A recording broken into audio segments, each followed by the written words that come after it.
Hello everyone, this is John Mark Johnson Jr. again, and today I am doing a response for my Facebook friend Elijah, who sent me a query that he would like an answer to, so I'm going to take the time to try to provide that answer here.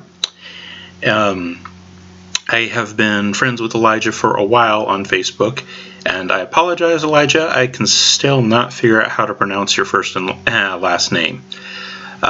I can pronounce your middle name, but the first and last I cannot pronounce very well at all, and so I apologize for that. And so hopefully you understand why I'm not referencing you by those names, because I don't know how to pronounce them and I don't want to mingle them.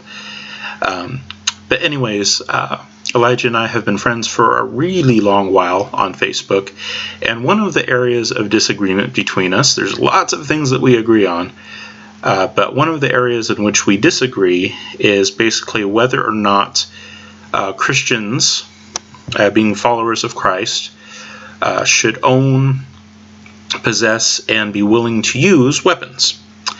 I am a Presby, and like the historical Presbyterians that were instrumental in the foundation of the nation of America, I am a proponent of weapon rights, and especially gun rights, and believe that Christians can and should possess arms and, in certain cases, be willing to use them. Now, we are very firm on not using arms in the spreading of our beliefs. We believe that it is God who determines who will believe and who will not believe, not the point, not the threat of being shot by a gun. Now, we do not believe in militant spreading of our beliefs, but we do believe that we have the right to defend ourselves, our property, our family. Basically, life, liberty, and property are things that we are willing to defend with weapons if necessary. And that occurs at both an individual level and at a national level. We're willing to engage in those things. And pretty much every nation out there has to be willing to engage in at least self-defense. And individuals, we believe, should be allowed to engage in self-defense. We don't go around starting fights just to start fights, but we do believe in protecting, like I said, life, liberty, and our property. Elijah, on the other hand, he does not seem to take that view. He takes the view that since Christians should love their neighbors, which Presbyterians agree with completely, but he takes the view that since we should love our neighbors, we should not possess or use weapons. At least that's the impression that I'm getting from you, Elijah. Maybe I'm wrong. Maybe there are situations in which you would say it's okay to use weapons, but so far it seems like you're pretty much taking pretty much a completely pacifistic approach.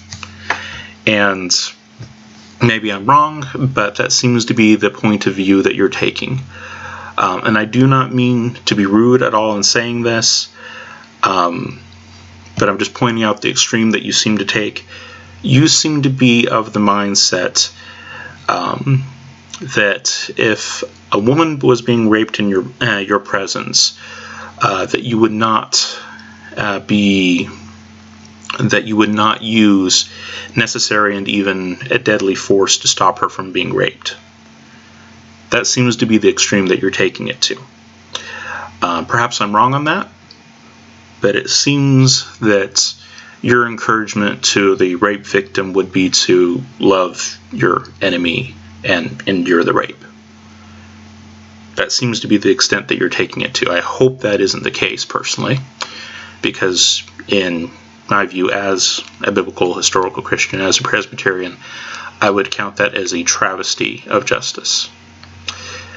Okay, that is not what God is calling us to do when he says love your enemies. He was not calling people to endure rape. He's not calling people to let themselves be tortured, or calling other people to allow other people to be tortured. No. our God is, yes, a loving God, but he is also a just God.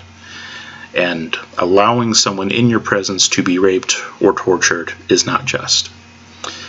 Okay, that is a very, at best, misplaced idea of love, a very ill-conceived idea of what love is, of what biblical love is. Okay, but that is not what you asked me to talk about. You asked me to talk about a couple of passages. So let me go ahead and bring up your request here, have it on my phone. And so I'll just read it off here. You say, "Good day, Mr. Jackson." I'm not sure if this was supposed to be like a movie reference or something like that, because everyone who knows me knows that my name is John Mark Johnson Jr. That's how I start out like all of my videos. Well, all but like one of them. And then everyone freaked out. It was kind of funny. It's like, no, who are you and what did you do with John M. Johnson Jr.? You can't just say that you're John or that you're John Johnson. You never do that. Everyone knows you're John M. Johnson Jr. That's right. That's how I always introduce myself. So I'm pretty sure that he knows that my name isn't Mr. Jackson. So maybe this is a movie reference. Maybe it's a reference to popular culture, or maybe Michael Jackson. I don't know what it's supposed to be. Honestly, Elijah, I don't know what that was supposed to be a reference to. If there's some hidden joke in there or something like that, it's completely lost on me. If it was a joke, I'm sure it's funny. I just don't get the joke. But you start out by saying, "Good day, Mr. Jackson. Please, I would like to understand something." You said that I had done an out-of-context quotation. And just so you guys know, there was a Facebook post that I put out there that was against heresy hunters. That is against unbalanced brethren who spend all of their time, and sometimes their entire ministries are devoted just to determining which Christians out there, or people who profess to be Christians out there, are really true Christians and which ones are heretics. And that's all they do. And in my post, what I said is that this is a very unbalanced way to live your life, and it's not what we're called to do as Christians. Being able to determine what is heresy and what isn't is extremely important, but it cannot be the entire Christian life. That was what my original post was about, and Elijah reposted that because he also feels that people who make their entire lives all about hunting for heresy feels that that's unbalanced too. And he's very much so against him. He and I are, like I said, we're like that on that one. We're both very much so against people who spend all of their time decrying their brothers and sisters in the Lord. Especially over some of the stupid stuff that people bring up as well. It's just bleh. But yeah, we both have a very, very strong distaste and even disgust for people who are like that. It is not balanced. It is not right. And those people do need to repent. And they need to get their life right. And they need to have a balanced approach to the Christian life. Elijah and I are in complete agreement on that one. And I don't think either of us would let up on that. No, it needs to be done away with. And when Elijah reposted that post about the problem of heresy hunters and the extremely unbalanced nature of living your life that way, he had quoted a verse that was about people who stir up contention in the church. And in the broader context of what was going on in that passage, that one wasn't actually about people who are unbalanced heresy hunters. That one, in its context, was actually about outright heretics. And I got on the post and I told Elijah, that's not in context, and I'd really appreciate it if you didn't use that particular verse, and here's some verses that would be more appropriate. So I mentioned that to him, and he did take off that verse, which I greatly appreciate, by the way, Elijah. And so he's been thinking about this, and he says, but it got me thinking that you seem to have done that in the past twice or more in your responses to me. So he's saying, you got after me for this, and he did respond to it. He took it down. All those kinds of things were good on that. But he said, I think you've done this in the past. You're getting after me for it now, but I think you've done it in the past, and I'd kind of like an explanation here, which is a fair point. And that is something that I do take very seriously, and I understand his concern on that one. Okay, if that is the case, and honestly, right up front, I don't believe that I did, but it still deserves an explanation. But if I did do that, yeah, I'd be wrong. And One of the things that brothers in the Lord need to be able to do with each other is to talk to each other about these things and say, you know what, I appreciate your heart in this, and I understand that you're a fellow servant of God just like I am.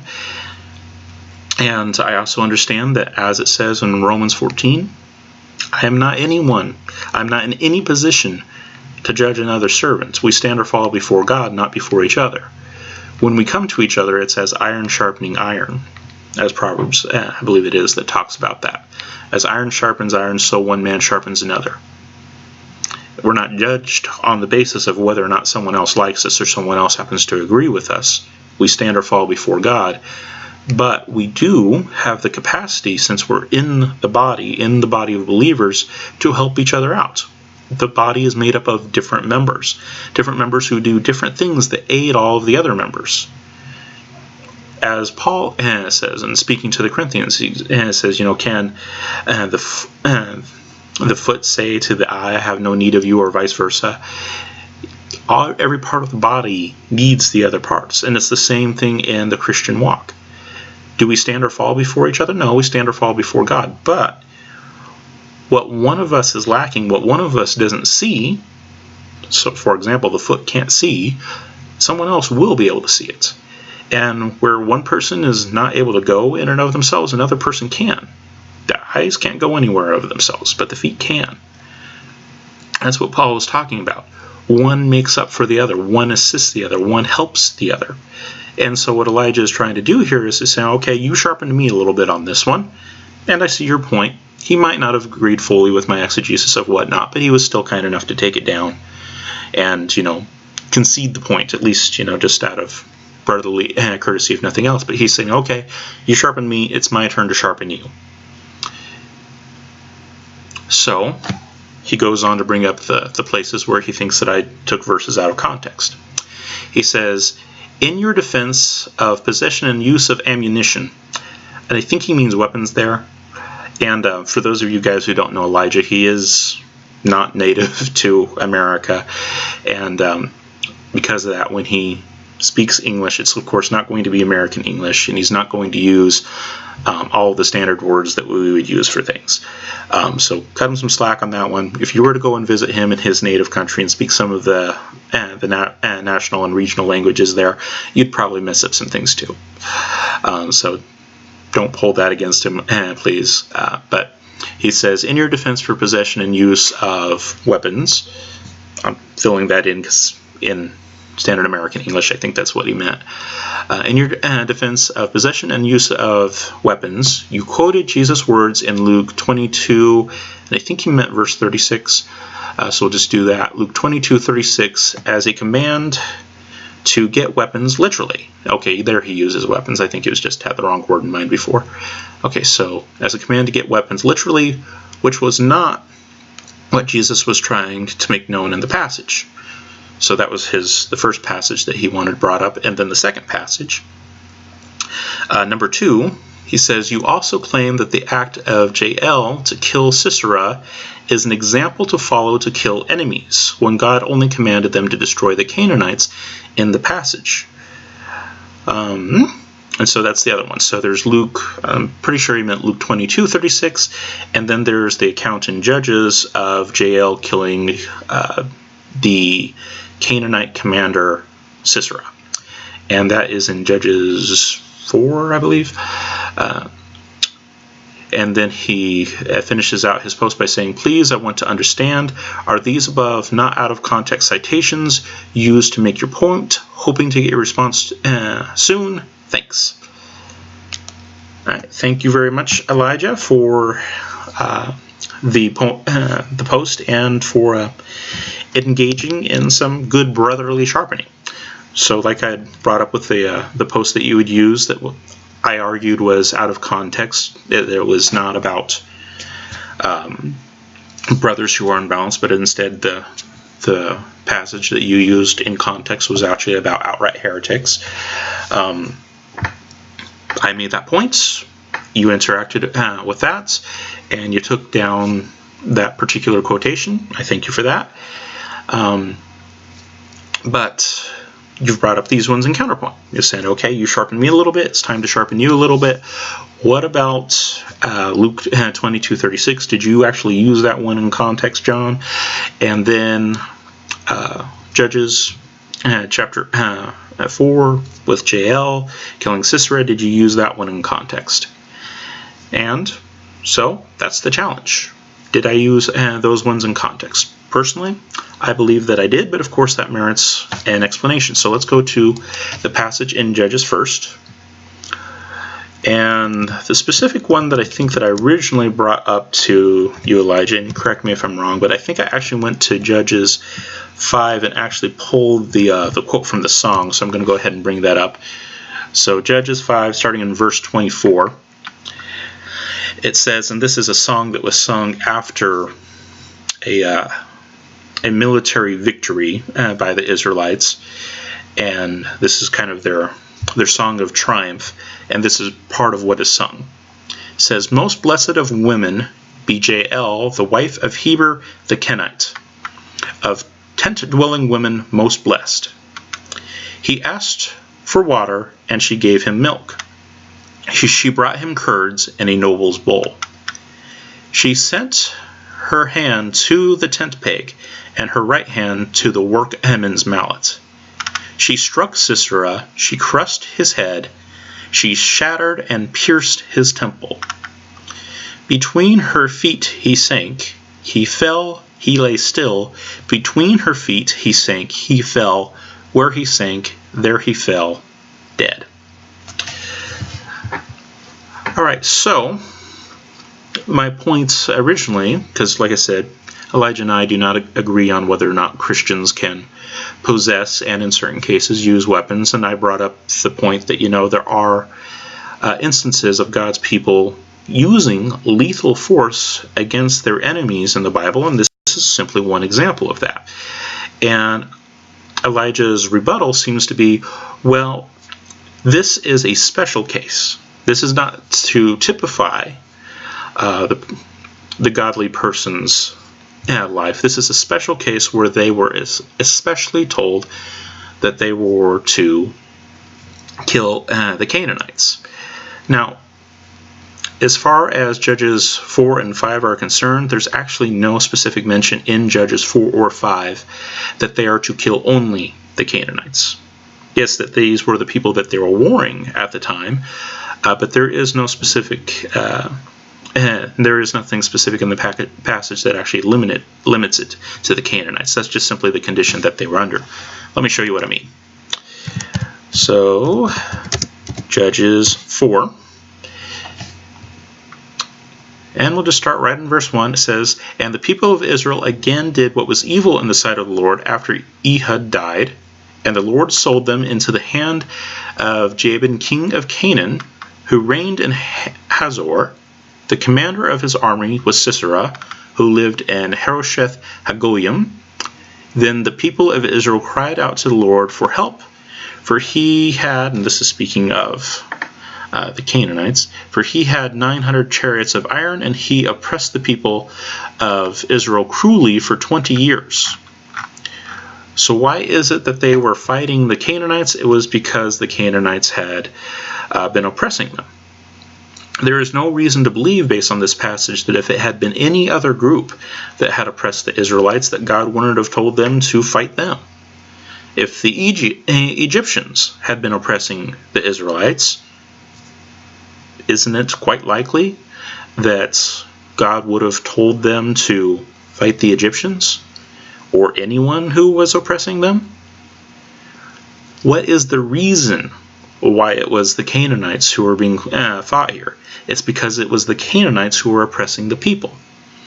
And like I said, what do I, as a historical Presbyterian, believe? I believe that we have a right to defend with lethal force if necessary our lives, our liberty, and our property. If you're being oppressed, you're not at liberty. Your life could possibly be in jeopardy, and your property is going to also be in jeopardy as well. But certainly, at the very minimum, your liberty if you are truly being oppressed. If you can just simply walk out from it, it's not really oppression anymore. Now, is it? At minimum, your liberty is going to be affected. Possibly your life, possibly your property as well. So what was the key deterministic factor here that was at play in Judges 4 and 5 for why Jael was justified in killing Sisera, and why the Israeli army was justified in killing the Canaanite army? Why? Because the Canaanites were oppressing them. Okay, that is the cause that is given. It's not just simply because, well, they're Canaanites and God doesn't really like the Canaanites and he says wipe them out. No, it was because the Canaanites were doing something specific that was unjust in the sight of a just God. God is a God who hates oppression. And guess what? He wants his people to fight against oppression. And so he raised up a judge, Deborah, along with Barak, but he didn't really want to fight, but he raised up Deborah, and they went to battle, and Jael acted in concert with that in fighting these oppressors and took out the oppressor. Okay, there is no reason why a Christian should fear doing that today. Well, actually, let's go back in time just a little bit. Let's go back to World War II, because it's a great test case. You have lots of tyrants who are involved in World War II. One of the most notable of which, of course, is Hitler. There's also folks like Mussolini. Things like that are happening. But, of course, the most famous one would probably be Hitler. He was a tyrant. He was an oppressor. An oppressor of a great many people. The question is, would a Christian who had the opportunity to take out Hitler, would that Christian be justified in taking him out, given that he has established himself as an oppressor of people?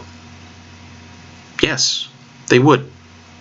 Any Christian who would be standing before Hitler, having the means to do away with a horrible tyrant, would be just and right to do away with him.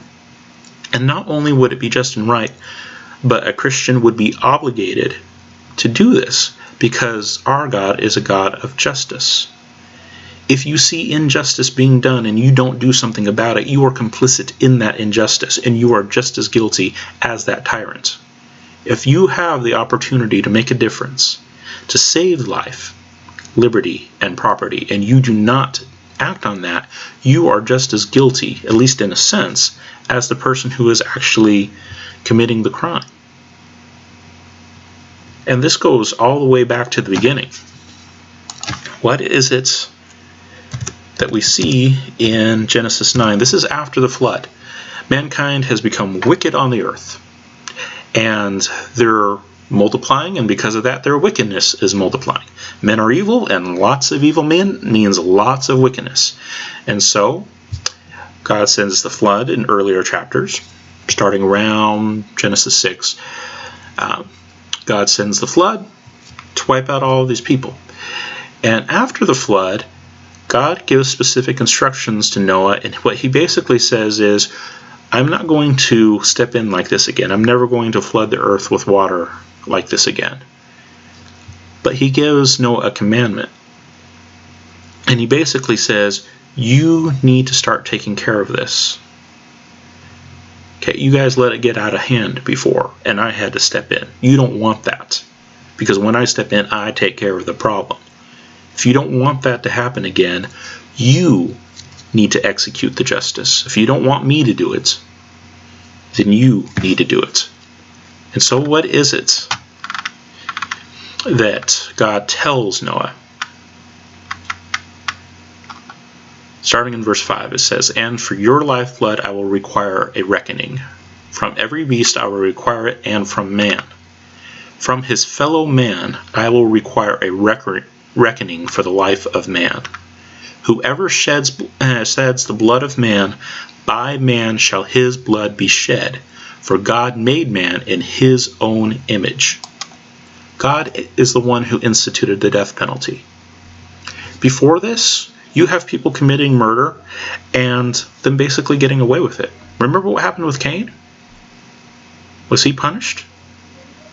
He was given a punishment of sorts in being cast out, but he was also given a mark by which he would be protected. And, who was it? I think it was Lamech after him, who had also killed someone and invoked grace so as to be allowed to continue to live.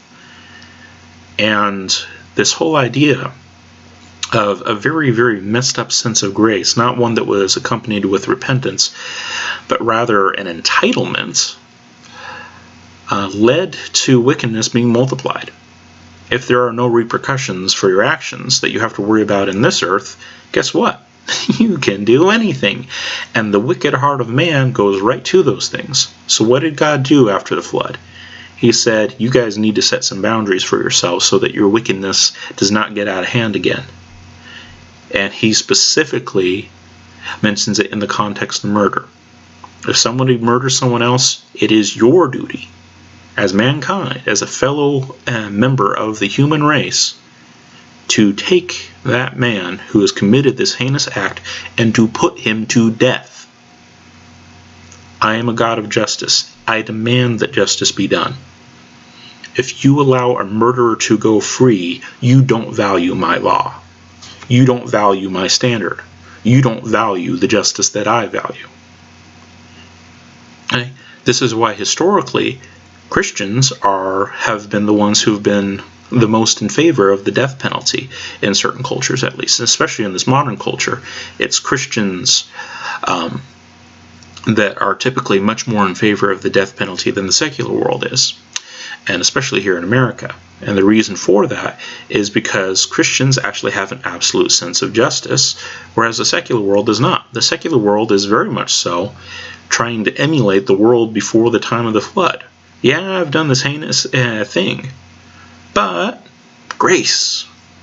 But you should love me. You should love your enemy. You should let me live. Read some of the things that Lamech said. I think it was Lamech. Just an astounding lack of respect for human life. And that's what you get in cultures that do not take life seriously and take the punishment for those who would seek to destroy life, liberty, and property seriously. And there are provisions within Israeli law to that effect as well. I mean, take Exodus 22, for example. In Exodus 22, I think it's right there in verse 2. Well, I have a Bible program up here. Might as well go to it. Exodus 22, verse 2. This is regarding a thief. It says, if a thief is found breaking in and is struck so that he dies, there shall be no blood guilt for him. What does that mean?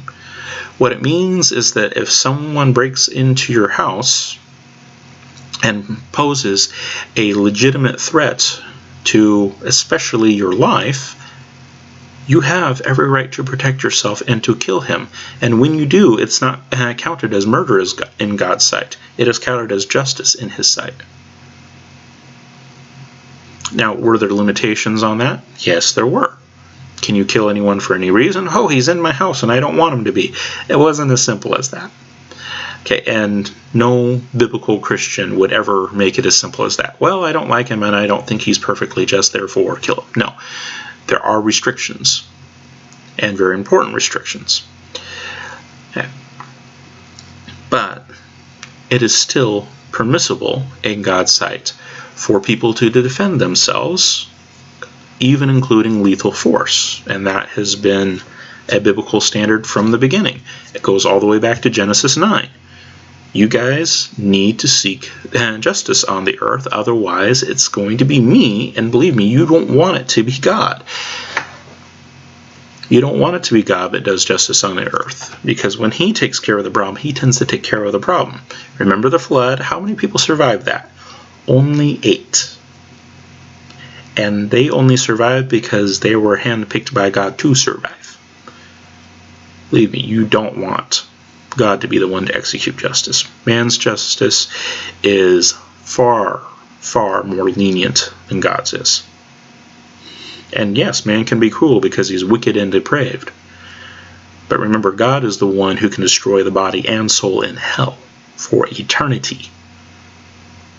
Okay, man, as terrible as he can be, he doesn't hold a candle to the awesome wrath of God. Okay, when people put in place systems of justice and allow for self-protection and those kinds of things and act as a deterrent against the sinfulness of man, that is a great benefit to man. It puts a curb on man so that he doesn't do the wicked things that he would otherwise do if he thought he could get away with it. Okay, there's an interesting comparison between, say, America and Britain, for example. In Britain, they have really, really, really strict gun laws. And because of that, most people there don't own guns. And they have problems with crime over there just as we do in America. But what's interesting is how the crime happens. In America, take burglary, for example. When burglaries happen in America, it's usually when people are away from the home. And the reason for that is really simple. If someone wants to steal something, they usually don't want to die in the process of stealing it. And with Americans tend to be pretty well armed, and so you take your life into your own hands when you step into an American's home trying to take something that isn't yours. You have a pretty good chance of being shot dead. And so thieves don't tend to try to break into people's houses when they know that the people are home, because the people will very likely kill them. It's very rare in America for people to try to break into someone's home while they know that people are around and active in the home and things like that. If you do that, you're just asking for a fight. In Britain, on the other hand, most of the people aren't armed, and so when burglaries occur there, it's not when the people are absent. They're actually much more likely to do it when the people are present, because the people will have, their personal wallets and billfolds and purses and whatnot with them. So not only do you get all the stuff in the house, but you get the stuff that the people normally take with them, but since they're in their home, they're going to have those things with them too. So you can steal even more stuff. Now, in both cases, do you have burglaries? Yes, you do. But in America, there's a deterrent against attacking people directly. In Great Britain, though, there isn't. If you set your mind to attack people and you know that, the odds are that the vast majority of people that you would want to attack are not going to be able to defend themselves, hey, go ahead. So in Great Britain, not only is your property in danger, but you yourself are very often in danger as well.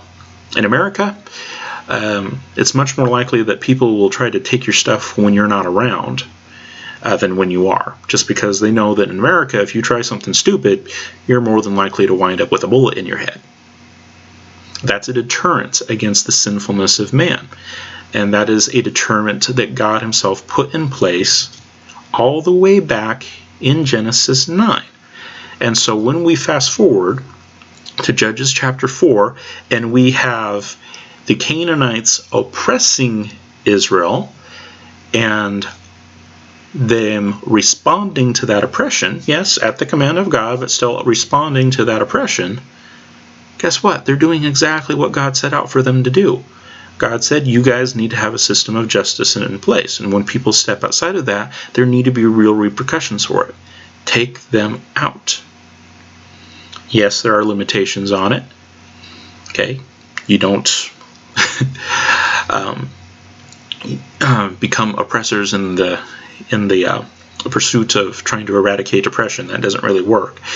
That would definitely be self-contradictory. But it is still biblical to seek that justice be done, that things like oppression be fought, that people's liberty be secured, that people's life be preserved, that people's property be protected. Those are all biblical mandates that are implied in everything from Genesis to Revelation. That didn't change with Christ. Okay, God is still a God of justice.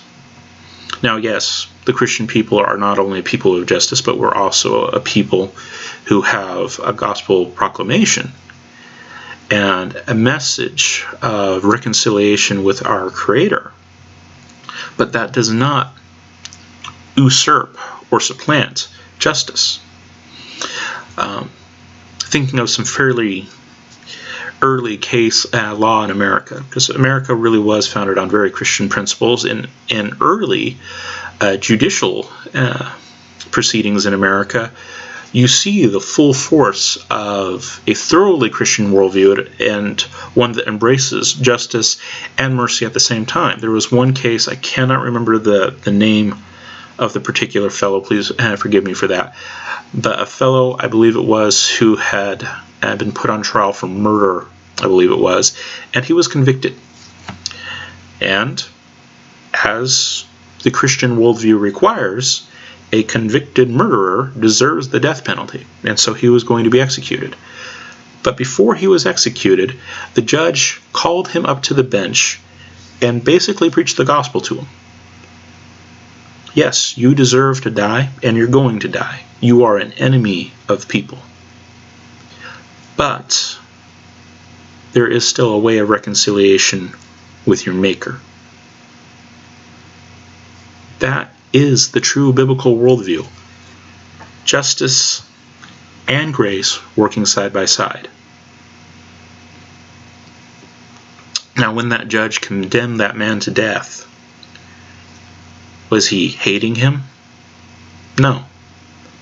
No, it is not hateful to put a sinner to death who deserves that punishment according to God's standards. No. When you keep someone from committing more crimes, you're keeping them from further blasphemy against God, from storing up even more wrath for themselves. That is not an act of hate, that is an act of love. And it is right to do that.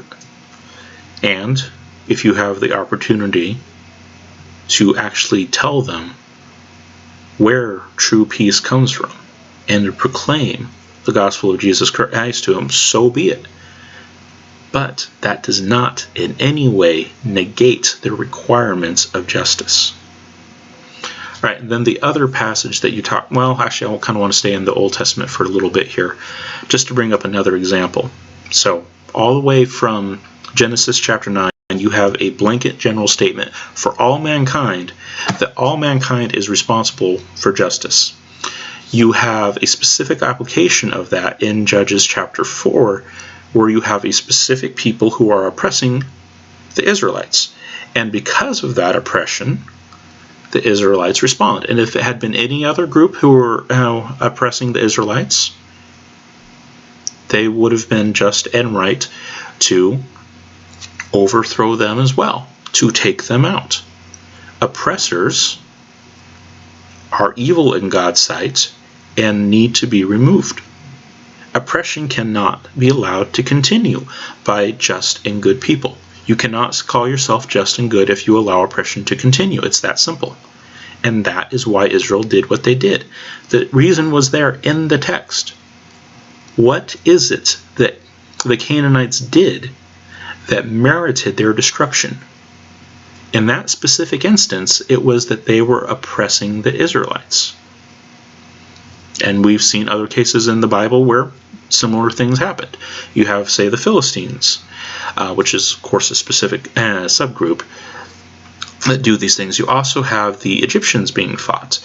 Even well after the time of coming out of Egypt, you have, say, one of David's mighty men, I forget which one, but one of David's mighty men was actually known for having fought a rather large Egyptian who was armed with a spear, and this one of David's mighty men was actually able to grab the spear from him and kill this Egyptian. Now, was there any specific sanction in that case for this mighty man to go after this Egyptian? Well, given that the Egyptian was the obvious aggressor, the one who had the weapon, and given the military context, no, there wasn't a specific injunction for Israel to do this, but it nonetheless happened. This was a case of a specific person defending himself and defending those around him. Okay. And was there any specific injunction at that time to go after the Egyptians? No. But there was still the general injunction all the way back from Genesis that justice needs to be done, that you need to curb evil, that you need to put a stop to evil. And so, fast forward to Judges chapter 4, we have the Canaanites oppressing Israel. Oppression is wrong, so we're going to do something about it. We're going to stop the oppressors. Okay, and even going back before that in the time of Judges, when Israel was first coming into the land, and they were wiping out the people, which would have been Canaanites at the time, what is it that God told the people? That he said, you're going to go in because you're just so wonderful and I love you so much that I'm willing to destroy all these people for you.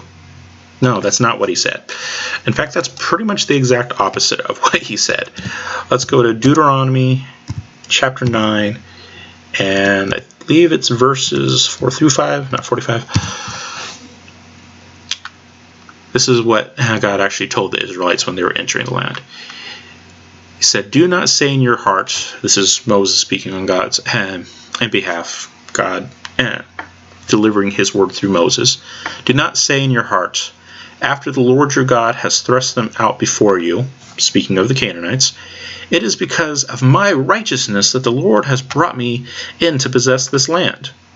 Whereas it is because of the wickedness of these nations that the Lord is driving them out before you.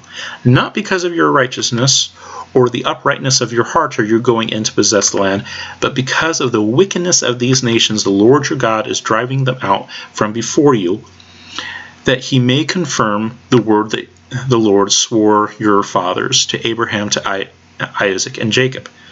So there's actually twofold promise here.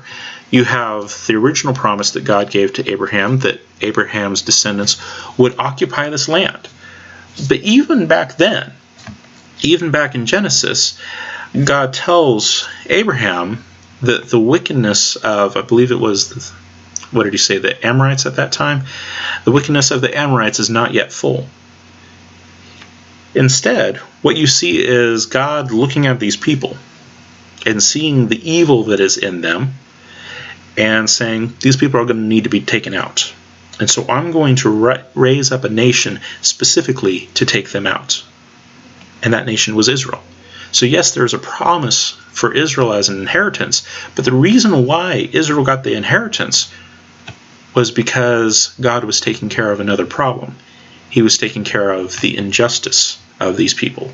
The Canaanites, you look them up historically, they were absolutely terrible people. Not only did they wind up oppressing the Israelites, but these were people that performed things like child sacrifice on a very regular basis. And yes, it even corrupted the Israelites, and there were times in Israeli history where they wound up doing the same thing. And God condemned them for it. And long story short, it was not good for them. But yes, whenever there is injustice that is done, you can bet that God is going to take care of it one way or the other. And yes, he uses means. And that means includes his people, just as it did with Israel taking out the Canaanites.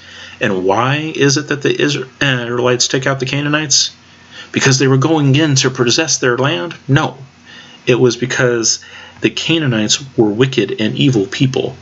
And God is a just God, and he cannot abide that wickedness.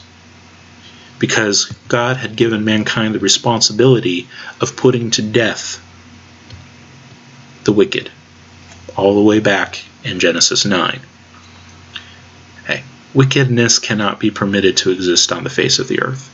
If you do not stand against wickedness, you are an accomplice to that wickedness. Okay. If you have, like I said, going back to that World War II scenario, if a Christian had encountered Adolf Hitler, knowing that he is an oppressor of men, knowing that because of his policies he is a murderer of men, a hater of mankind, if the Christian had the opportunity to take him out, he should have, and he would have been morally obligated to. Okay. Christians don't abide in justice. But that doesn't mean that there is not a true mercy. Just like I gave you that court case from early American history, where the man is brought in on murder charges. He's condemned as a murderer. And the judge takes the time to proclaim the gospel to him. Perfect justice and perfect grace. Because frankly, being given an opportunity to live a few more years here in this life, it doesn't compare with eternity at all. That isn't grace. No, being given the gospel is grace. Justice needs to be done. And provisions for self-defense are throughout the Bible, and yes, especially in the Old Testament. And this brings us into the other of your issues that you brought up, was Luke 22:36. Let's go ahead and go back to that and make sure that we capture the entire context here. So Luke 22, and we're going to look at two areas in 22. I don't want to go through the whole thing just because we don't have the time, but let's start with 35 through 38. Alright, so fast forwarding in time a considerable amount here, we've gotten to Jesus' earthly ministry, and this is towards the end of it, basically right before Jesus is going to be arrested. And before that, this is one of the things that Jesus says to his disciples. And he said to them, "When I sent you out with no money or knapsack or sandals, did you lack anything?" They said, "Nothing." All right, I want to stop here just for a second because Jesus is going to build a parallel. Now, did Jesus really, literally send them out with no money, no money bag, no knapsack or sandals? Yes, he did. Okay, and I think, what was that? Back in Luke 10, I believe, maybe? Sorry I didn't bother to look it up, but I think it's back in Luke 10 where he sent out the 72 and basically told them not to bring anything on their way. And that is something that he literally did. And that is something that they literally obeyed and did. And so he asked them, "Okay, so I sent you out with basically no provisions. How did that go for you?" It went good. Did you lack for anything? No, we didn't lack for anything. And then he moves on into the verse that I brought up. Verse 36, he said to them, "But now let the one who has a money bag take it, and likewise a knapsack. And let the one who has no sword sell his cloak and buy one." Okay, so that's an interesting parallel. Okay, so this is my instructions to you, was basically to live off of the people among whom you're going to minister. He sent them out to the tribes of Israel, and throughout Israel they went. And as was customary in Israel at the time, when someone comes into town, as you treat them as a guest. You provide lodging for them. You provide food for them. You take care of them. That was common practice in Israel. So what is it that Jesus is saying now? He's saying that the practice that you were engaged in before isn't going to apply anymore. Instead, things are going to change. You're not going to be going out among friends anymore. Instead of people treating you kindly and nicely, they're not going to treat you that way anymore. And because of that, you need to take some precautions. One of them is to bring your money bag with you. Okay. Now, do you think that the disciples really did that after Jesus ascended and they started going out and mission work to all the world? Do you think that they actually took a money bag with them? I bet you they did. They understood that they were going to go out to people who didn't have the same customs as the Israelites did. And the Israelites became increasingly antagonistic to them. You see that in the New Testament. You see that especially in the book of Acts, where Stephen gets stoned and things like that, where the Israelites start to oppress Christ followers to a great extent. And whereas once they could have a friendly conversation with their fellow Israelites, that stopped. They couldn't rely on the normal generosity, the normal charity of their fellow Israelites, and certainly they couldn't rely on the charity of the neighboring nations who would or would not have had some of those practices. So did they start taking money bags with them and knapsacks?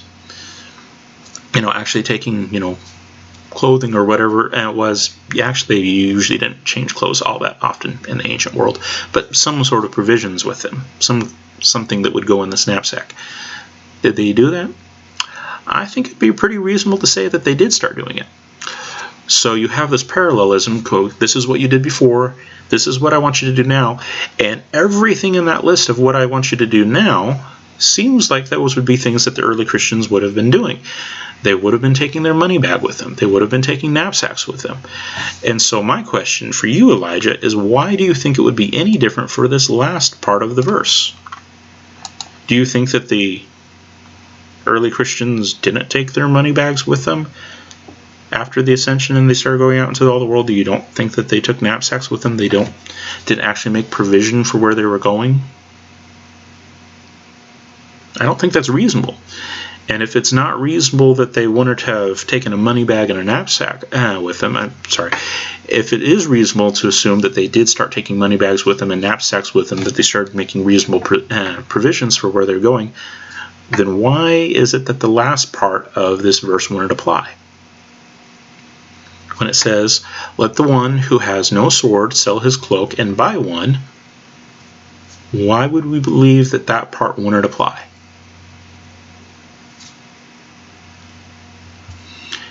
Seems like it's in parallel with everything else. And then Jesus goes on and explains. He says, "For I must tell you that this scripture must be fulfilled in me. And he was numbered with the transgressors.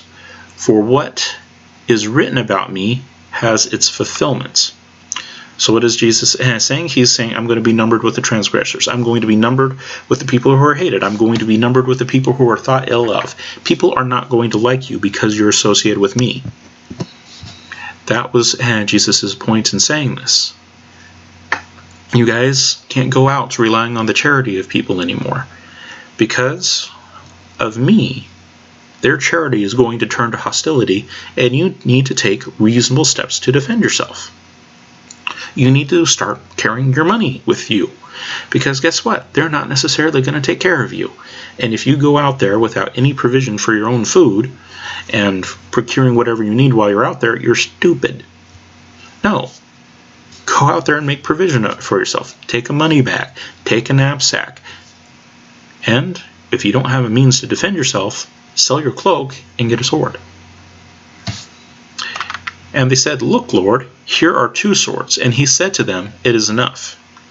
Now, Elijah, I used to take the view that you have of believing that the early Christians were basically pacifists. And when Jesus said, "It is enough," I assumed that he meant, stop talking. It's enough. You guys are getting it wrong. Moving on. That's how I thought it went. But I have since grown to love the biblical languages more and more, and I actually bothered to look it up when it says "it is enough" there and try to figure out what that means. And it's this Greek word here, hekanon, I should say, hekanon.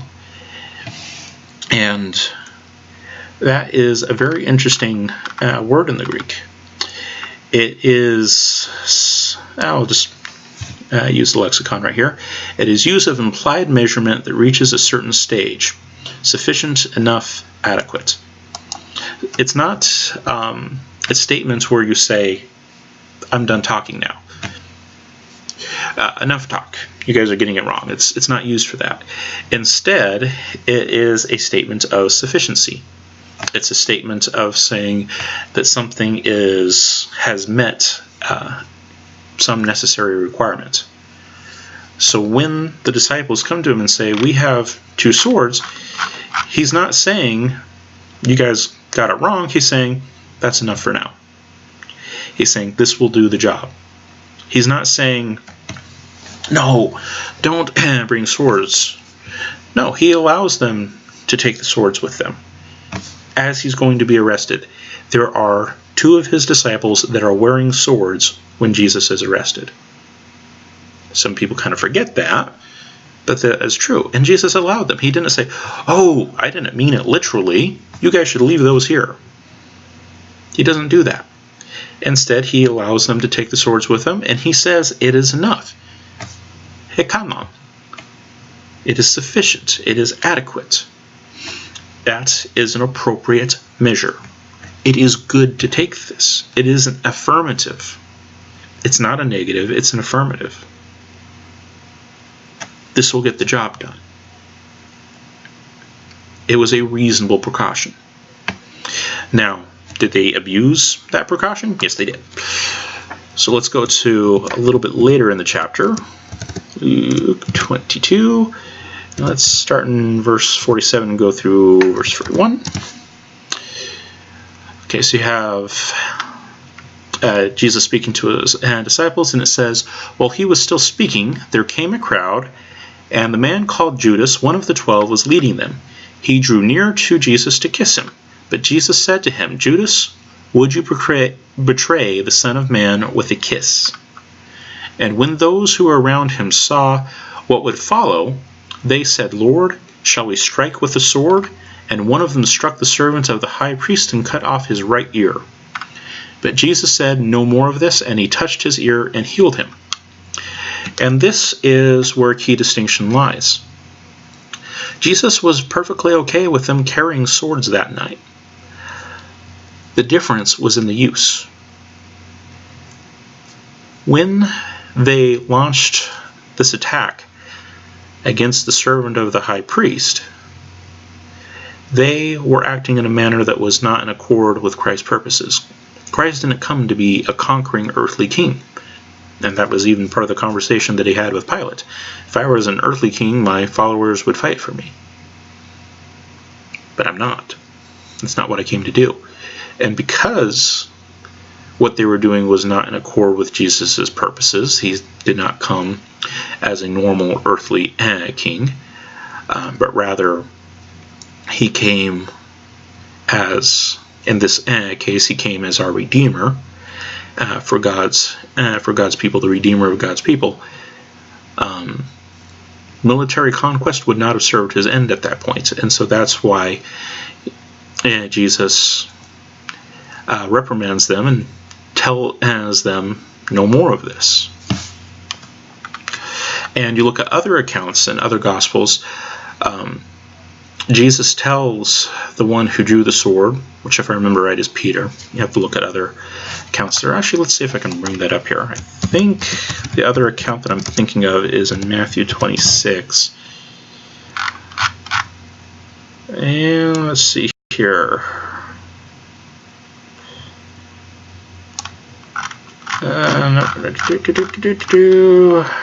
Okay.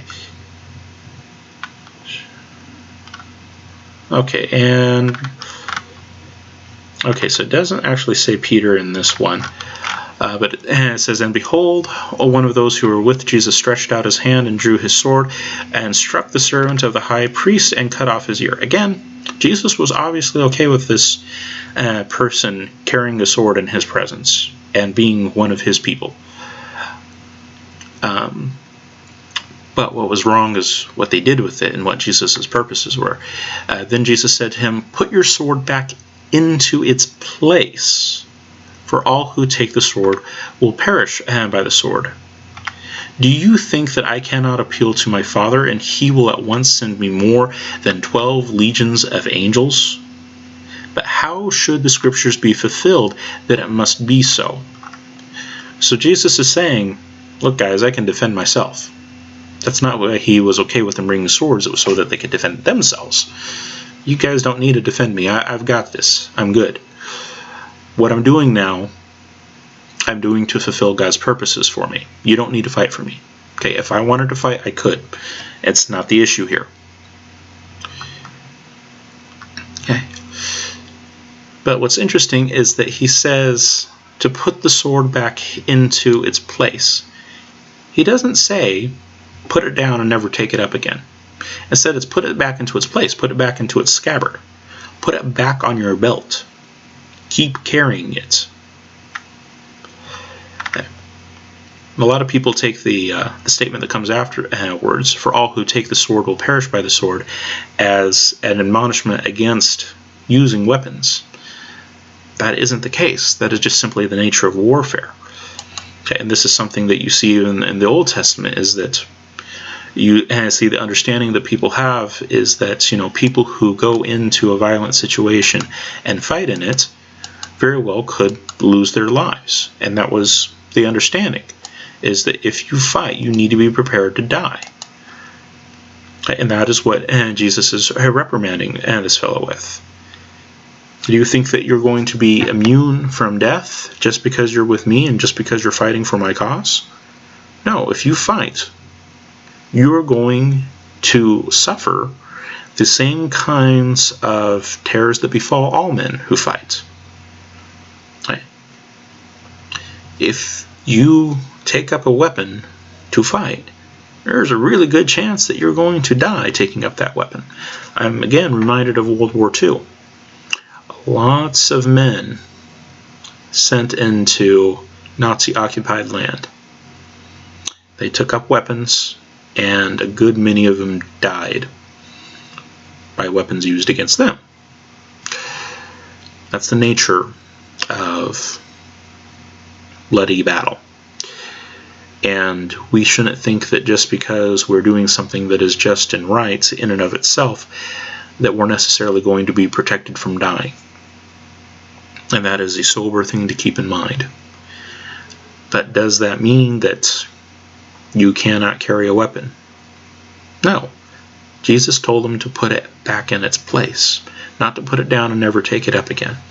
Jesus was okay with these people bringing swords to the place of his arrest.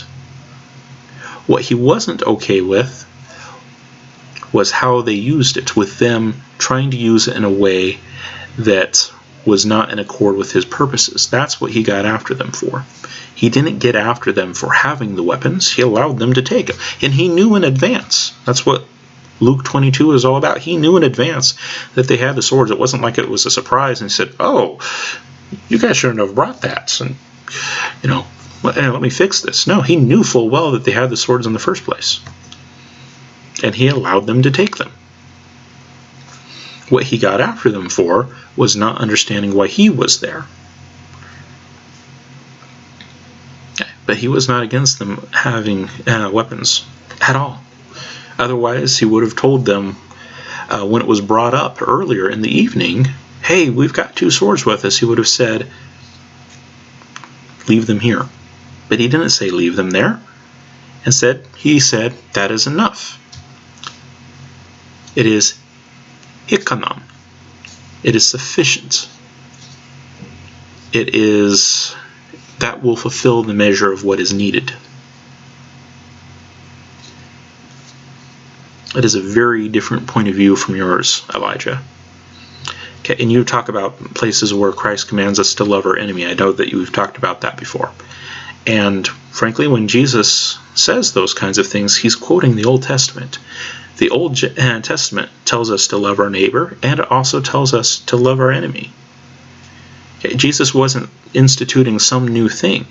The same Old Testament in which we are told to do justice in the land, as per Genesis 9, and the same one in which we see the Israelites fighting against oppressors in Judges 4 and 5, is the same testament that gives us the command to love our enemies.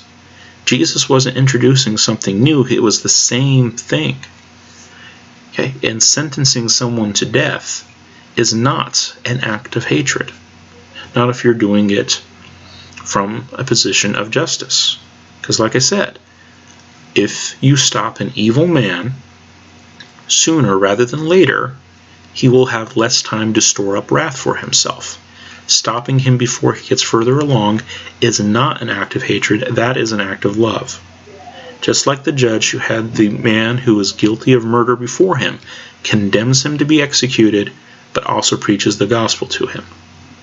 That was not an act of hatred for his enemy, that was an act of love for his enemy. I'm going to stop you here so that this doesn't happen again, so that I can show love to other people who would be your victims, and show love to you so that you don't store up even more wrath for yourself, and have the opportunity to preach the gospel to you. But it also needs to be understood that we're not always given that opportunity to share the gospel. Going back to Exodus 22, someone breaks into your house, the response isn't, well, you should have preached to them the one true God first. No. He's broken into your house, and if you rise up to defend yourself, you are guiltless before God and man. That's not murder. That is just and right. If someone rises with intent to harm against you, you have every right to put them down. That's the God of the Bible, whether you like it or not, Elijah. Okay. Now, did I use these passages out of context? Well, ultimately, the people who watch this are going to have to decide for themselves where they stand on that issue. But I think I've proven pretty well that I did not take these passages out of context at all. In the case of Judges 4 and 5, it states specifically what the reason was for why it was the Canaanites that they were fighting. It wasn't that God said, this group of people is okay to kill, not these other ones. No, there was a reason for it. And that was that they were oppressing the Israelites. And even when we go back to when the Israelites were coming into Canaan and conquering Canaan for themselves, why is it that God had them do that? God laid it out in Deuteronomy 9. It is because of the wickedness of these people. You are to fight wickedness. That's what I'm bringing you here to do, is to fight wickedness. And so when those people engage in that wickedness again, oppressing them, yeah, they're going to fight them again. That is perfectly right and just in God's sight. We are to fight wickedness. We are to fight oppression. Like I said, historically, Presbyterians like myself have always seen it as our duty to protect life, liberty, and property of ourselves or others. Okay, those are biblical principles, and we will not apologize for that. Fully biblical. That was the context. It wasn't in the case of Jael and Sisera that it was like, this one special group of people you can kill and that's it. No, there was a reason for it. And that reason, in so much as it would apply to any other group, or any other individual, would justify acting in justice regarding those people or that individual. Like I said, if a Christian had an opportunity to take out Hitler, he would be perfectly just and right to do so. Oh, but he wasn't a Canaanite. No, but he was an oppressor. He was a tyrant. He was an evil, wicked man who needed to be stopped. And if someone had the opportunity to stop him and didn't, they were complicit in his actions. And as to Luke 22:36, we see a case where Jesus is giving sound practical advice to his disciples. Okay, you guys were operating under one set of parameters before. You were operating under a system of welcome, a system of charity that you would have, but you're not going to have that system of charity in the future. And so you need to take reasonable precautions in the future. You need to start bringing a money bag with you. You need to carry the knapsack. And if you don't have a means to protect yourself, sell your cloak and buy a sword. He was giving them sound advice for going forward, and we have no reason to believe that after Christ ascended that they didn't do exactly that.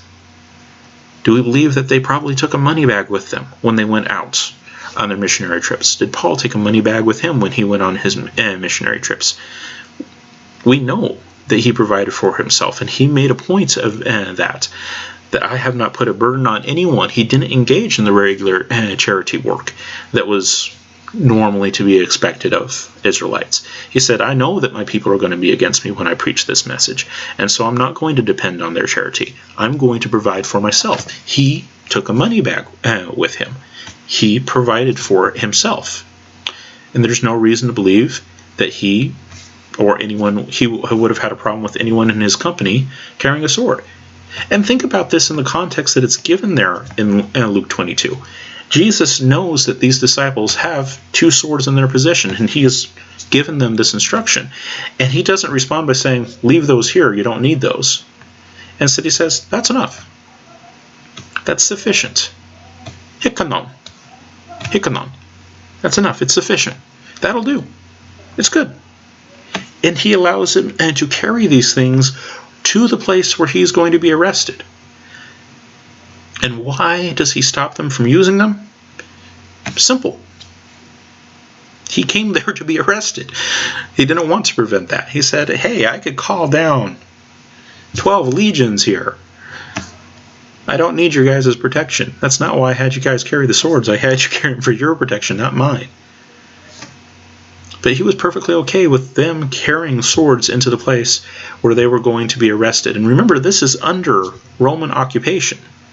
He didn't say, well, the Romans don't really feel all that great when we Israelites carry weapons, so, because of the powers that be, we should just kind of, keel over and just kind of let them have this one, those are the powers that are in place, and so we should just kind of bow down before it.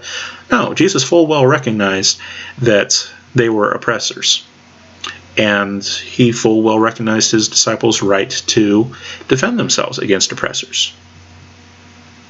And he allowed them to carry weapons to that effect. Did he allow them to step in to try to protect him? No, because he didn't want to be protected. He wanted to be arrested. But did he keep them from carrying them? No. And when he reprimands the one for stepping in to protect him when he didn't need protecting, what does he say? Does he say, put that down and never pick it up again? No. He says, put it back in your scabbard, and you need to remember that those that live by the sword die by the sword. What he's saying is, you're not going to be protected just because you're hanging out with me. You need to keep that in mind. But he didn't say you're not allowed ever to touch it again. You shouldn't have that. You should never use it again. Never. That's not what Jesus did. Instead, he allowed 2 armed men to accompany him on the night of his arrest. He had the opportunity to stop it earlier. No, don't. Leave those here. That's not what Jesus said. Instead, Jesus let them carry. Jesus was all about carrying. Okay, why?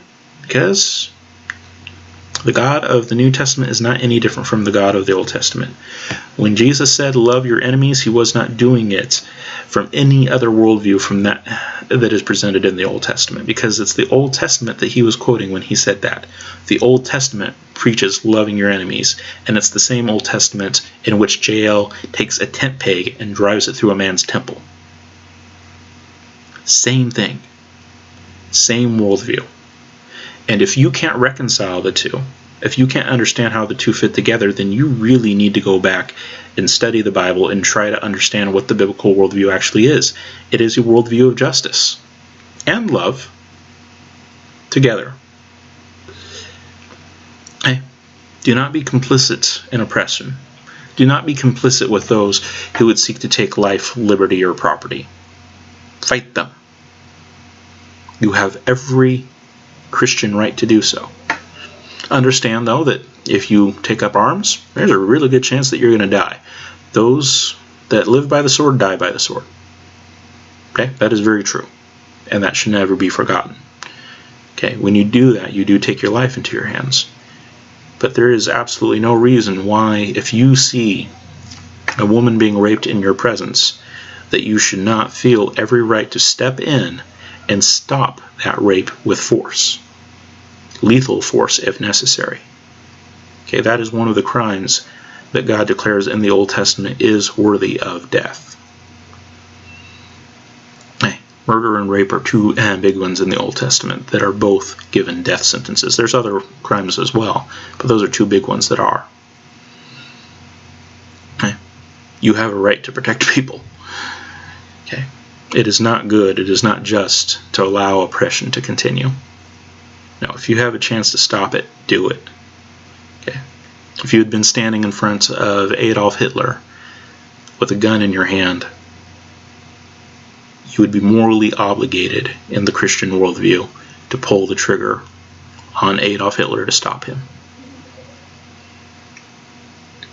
Okay. There would be nothing wrong with that whatsoever. Alright, so, gone through the passages. I've explained that, no, I didn't use them out of context. Judges 4 and 5 state specifically what the reason why they are fighting against the Canaanites is, and that is because the Canaanites were oppressing them. Oppression is to be fought biblically. And Luke 22:36 is not taken out of context, in so much as Jesus allows these men to carry these weapons. He knows full well that they have these two swords with them. He allows them to carry them to where he's being arrested. And when he gets after them, it is because they are trying to protect him when he doesn't want to be protected. He never tells them, don't ever pick it up again. He does ask them to bear in mind what it means and not to take it lightly. And he never says, don't ever take it up again. He says, put it back in its place. Not put it down and never pick it up. It's the same as in the modern age saying, put your gun back in its holster. Didn't say drop it. Not throw it away. Put it back in its holster. You may need it again, but now's not the time. Now is not the place, but keep it. And so, because that's the model that Christ set for us, I'm going to keep my weapons. And if I'm ever faced, which I hope I never am, but if I'm ever faced with the situation where I have an opportunity to fight oppression, to preserve life, liberty, and property for myself or someone else, I hope that I will do as the great men of old did and fight such oppression. Like David did, and seeing Goliath taunting the Israelites, taunting the very name of God through the injustice of the Philistines. David knew full well what the Philistines represented and the terrible things that they had done. And here is this Philistine who is mocking their God, the God who had declared that what the Philistines had been doing was unjust, was wrong. This was the mouth of someone who hated justice. And David said, I need to shut that mouth. God's law is right, and it is right to defend that law. It is right to uphold that law.